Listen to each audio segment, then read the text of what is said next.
দেওবাৰৰ দিনটো অকণমান এলাহকৈ যায়। এলাহ কৰি থাকোঁতে এতিয়া 10:30 বাজিলে।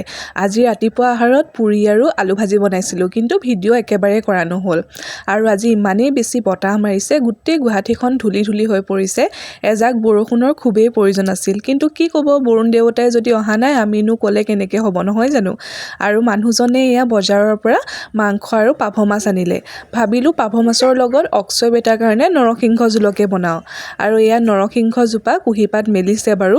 সময়ৰ লগত খোজ মিলাই আমি আগবাঢ়ি গৈ আছোঁ। 2026 চনটোৰো 2টা মাহ পাৰেই হ'ব হ'ল। চাওঁতে আমাৰ হেঁপাহৰ ৰঙালী বিহু আহি পাইছেহি, নহয় জানো? বাৰু যি কি নহওক, বিহু আহি আছে, ক'ম বাৰু আপোনালোকক লাহে। অকণমান তিল চিকেন বনাওঁ বুলি তিল কেইটামান ভাজি লৈছোঁ আৰু পাভ মাছৰ লগত নৰসিংহৰ জোল বনাম।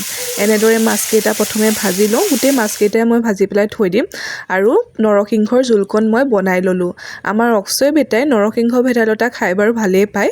আনফালে মই ভাত বনাই থাকোঁতে ঘটনা এটা ঘটিল। দেখিছেনে, বতাহে মোৰ ফুলৰ পটটো ভাঙি পেলালে। ইমান বেছি বেয়া লাগিছে আৰু খঙো উঠিছে। আৰু এইফালে মানুহজন কেনেকুৱা হৈছে কোৱা, তিল চিকেনটো ভাল হৈছে দেই। ভাল হৈছে। আনফালে আগৰ মিনি ব্লগটোত মই আপোনালোকক কৈছিলোঁ ইডলি বনোৱাৰ কথা, আৰু এয়া মোৰ ইডলি কেইটা খুব ধুনীয়া হৈছিলে খাবলৈ দেই, আপোনালোকক দেখুৱাই দিলোঁ।